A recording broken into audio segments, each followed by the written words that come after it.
আসসালামু আলাইকুম। কোষ বিভাজন ক্লাসের দ্বিতীয় পর্যায়ে আমরা দেখেছিলাম মাইটোসিস কোষ বিভাজন। এবার পার্ট 3-তে আমরা দেখব মিওসিস কোষ বিভাজন। প্রথমে আমরা জেনে নিই মিওসিস কোষ বিভাজনটি কি। মিওসিস কোষ বিভাজনটি হলো এমন একটি কোষ বিভাজন যেই বিভাজনে নিউক্লিয়াসটি দুইবার বিভাজিত হয়। অর্থাৎ যেই কোষ বিভাজনের মাধ্যমে নতুন 4টি অপত্য কোষের সৃষ্টি হয় এবং যে অপত্য কোষগুলো সৃষ্টি হয় তার ক্রোমোজোম সংখ্যা মাতৃকোষের ক্রোমোজোম সংখ্যার অর্ধেক হয়। অর্থাৎ যে আমরা মাতৃকোষ থেকে কোষটা বিভাজন হবে বা মিওসিস হবে, সেই অপত্য কোষ সৃষ্টি হবে, সেই অপত্য কোষের ক্রোমোজোমগুলো মাতৃকোষের অর্ধেক হবে। চলো দেখে আসি। ধরি এটা একটা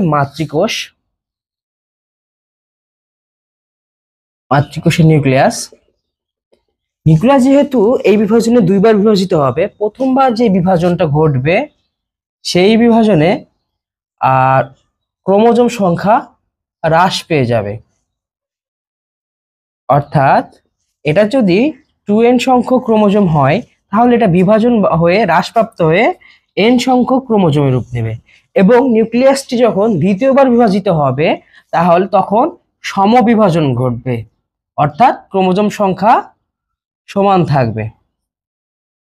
এটা যেহেতু আবার বিভাজিত হয়েছে তাহলে এটার সমান ক্রোমোজোম সংখ্যা থাকবে, অর্থাৎ n সংখ্যক। এটাও সেম।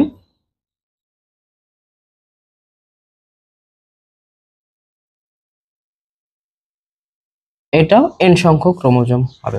অর্থাৎ এখানে দেখতে পাচ্ছি নিউক্লিয়াস দুইবার বিভাজিত হয়েছে। প্রথমবার যে এটা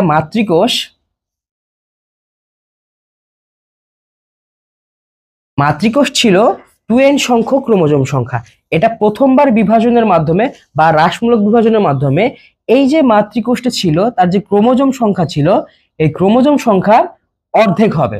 তাহলে এটা হচ্ছে হ্রাসমূলক বিভাজন।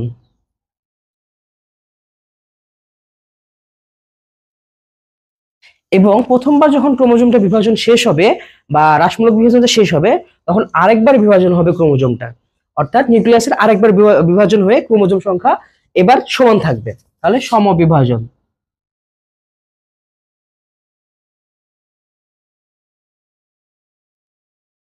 এইখানে যেই ক্রোমোজোম সংখ্যাটা থাকবে n সংখ্যক, দ্বিতীয়বার যখন বিভাজিত হবে তখন ক্রোমোজোম সংখ্যা সেই সমপরিমাণ অর্থাৎ n সংখ্যকই পাবো।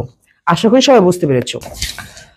আচ্ছা, আমরা কি কখনো ভেবে দেখেছি যে হচ্ছে আমাদের মাতৃকোষ বা আমাদের মাতার যে কোষের সংখ্যা থাকে, ক্রোমোজোম সংখ্যা থাকে, সেটা হচ্ছে 23 জোড়া অর্থাৎ 46টি, এবং আমাদের পিতাতেও সে সেম থাকে। কিন্তু যখন আমরা জন্মগ্রহণ করি তখন আমাদেরও সেই সেমই থাকে 23 জোড়া। কিভাবে? এটা কারণ হচ্ছে মিওসিস কোষ বিভাজন। এটা কিভাবে একটু দেখে আসি। যখন আমাদের পিতার কোষের সংখ্যা হচ্ছে 23 জোড়া বা 46টি, আমাদের মাতার ও সেম 46টি। যখন আমাদের জনন কোষে মিওসিস সংগঠন হবে তখন এই সংখ্যাটা অর্ধেক হয়ে যায়, অর্থাৎ পিতা থেকে আসে শুক্রাণু, শুক্রাণুতে ক্রোমোজোম সংখ্যা মিওসিসের মাধ্যমে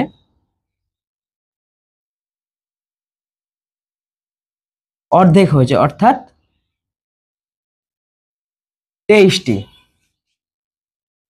মাদা থেকে যখন ডিম্বাণু উৎপন্ন হয় তখনও এই মিওসিসের মাধ্যমেই 23 জোড়া অর্ধেক রূপান্তর হয়। তখন যখন এই যে শুক্রাণু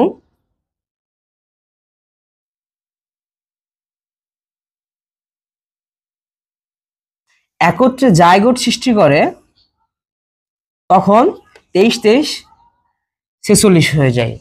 এভাবে আমাদের যে মানব জাতি বা অন্যান্য প্রাণীর বংশ ক্রমিক ধারায় ক্রোমোজোমের সংখ্যা ঠিক থাকে।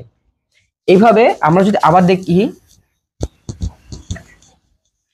ধরো পিতৃকোষে 2n সংখ্যক ক্রোমোজোম আছে, মাতৃকোষেও 2n। এখান থেকে এটা মিওসিস বিভাজনের মাধ্যমে ক্রোমোজোমের সংখ্যা অর্ধেক হয়ে যাবে, 2n থেকে n। এটাতেও সেম হয়ে যাবে। তখন এই দুইটা যুক্ত হয়ে নতুন একটি প্রাণী সৃষ্টি করবে, শুক্রাণু ও ডিম্বাণু একত্রিত হয়ে নতুন একটা প্রাণী সৃষ্টি করবে, সেটাতে কোষের ক্রোমোজোম সংখ্যা থাকবে 2n। আশা করি সবাই বুঝতে পেরেছো।